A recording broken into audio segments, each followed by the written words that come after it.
Alright, hi everyone! This week's theme for STEAM Storytime is going to be one of my favorite things to learn about, oceans. And I have so many fun activities to do learning about oceans that we're going to do it for 2 weeks in a row. So this week and next week will be oceans, and we'll do lots of fun activities learning about the ocean and the water and the animals that live there. So we're going to start by reading a book called How Deep is the Oceans? By Kurt Waldendorf and published by Child's World. The ocean is very deep, but how deep is it?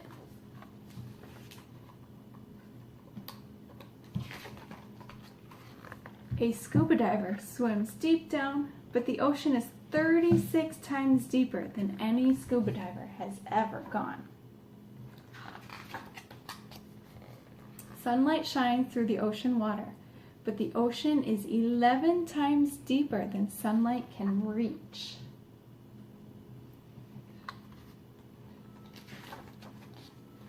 A seal dives for food, but the ocean is 5 times deeper than a seal can swim. A whale dives the deepest. It goes down to the dark depths, but the ocean is almost 4 times deeper than a whale can go. Pretty deep.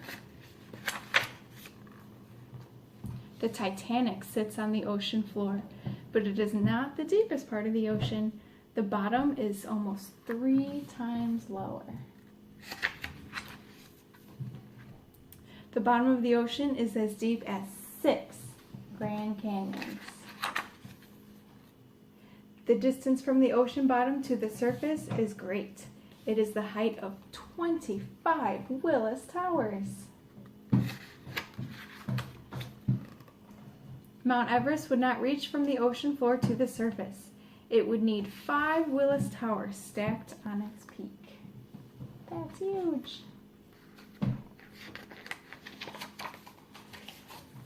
A bowling ball dropped into the ocean would sink for more than 4 hours before it hit the bottom. What would it pass on its way? Lots of animals, right? Yeah, and in that picture, I saw the biggest fish. Lots of big fish, huh? Yeah, I know. Yeah. So our first activity, we're going to be talking about the zones of the ocean. There's 5 ocean zones. We have this handy printout here. The first one is the sunlit zone. So it's the lightest blue, and then as it goes down, it gets deeper and less sunlight hits the ocean. And then it's more darker. And it is darker because there's less sunlight, right? And then when it goes up, it's more lighter too. But at the very bottom, it's just like all black. Yeah, so the last zone right down here, it's the bottom of the ocean floor. It's called the trenches, and that's all black. And then as we get a little bit farther up, that's the abyss. And then we get in the middle here is the dark zone. And then right in between the dark and sunlit zone is the twilight zone. So the abyss can get over 20,000 feet down there. That is so the trenches can be over 20,000 feet. That's so far, isn't it? It's so deep down there. It's so, if we walked there, it would take like 2 days maybe. You can't walk in the ocean, right? You dive in the ocean? I know, but I mean... Alright, for our first activity, we're going to be making an ocean zones jar. So instead of doing the 5 ocean zones, we have 3 substances here. We're going to try to do 3 of the ocean zones. So we have corn syrup dyed a dark blue to try to represent the deep ocean zone. And then light blue. And we have light blue water. And the lightest. And then we have some oil.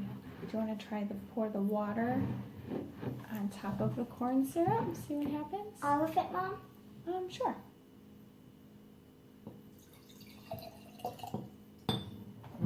What happened? You can kind of see it. So you can kind of see the 2 layers. So we have the bottom of the ocean, the trenches and the abyss, and then we have the middle layers. All right, now we're going to do the water. Go ahead and try the oil. Oil. On top. Yep. All right. Let's see what happens here. Can we see 3 different layers here? Yes, we can. So why didn't they mix? Do you know why those didn't mix, the oil and the water and the syrup? Because they're kind of like the ocean, and they different colors, and I think because they're different objects, how we made different them. densities as well. Yes.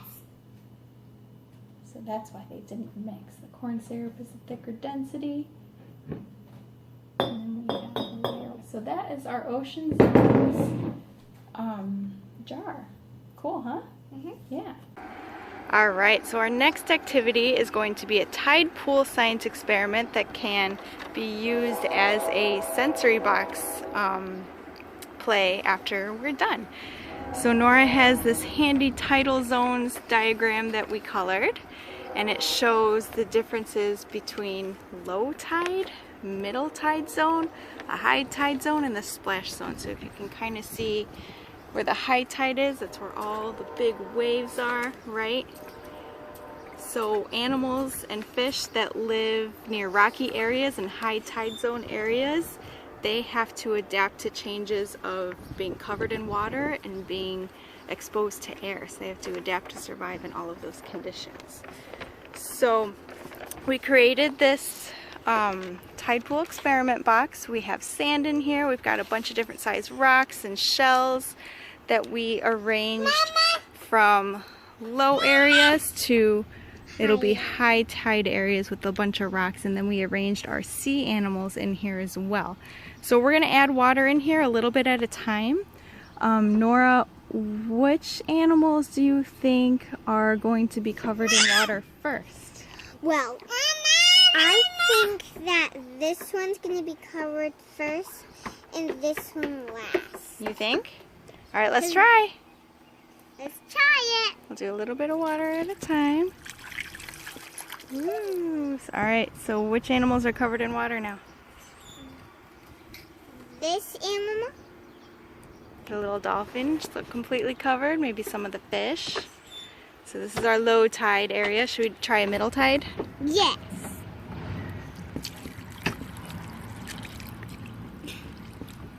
All right, what do we think? Some more of the fish are covered now? Should we add some more water to see what high tide looks like? Yep.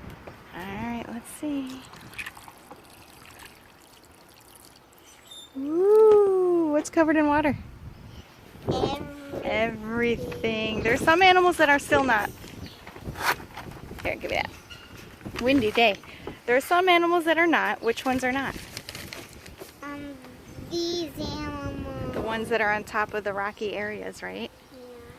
So you can also remove water a cup at a time and talk about the tide zones in reverse as well. And then you have a fun little tide box to play with afterwards. It'll be fun for all ages. Okay, so we have a fun ocean craft that we're going to do. Nora's going to explain the materials you'll need for it. You're going to need a coffee filter, a black piece of paper, and watercolors.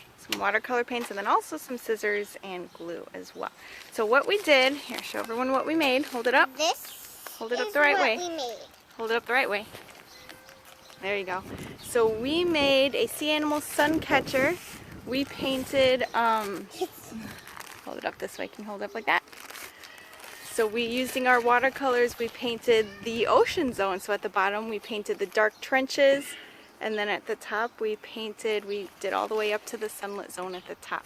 And then we just traced an outline and cut out one of our favorite sea animals. So we did a little whale shape. You can do your favorite sea animal.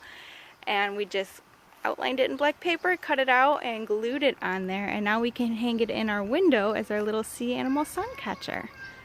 So pretty cool and easy craft if you have those materials at home. Alright, so join us next week and we'll do some more fun ocean activities. Bye, friends! Bye!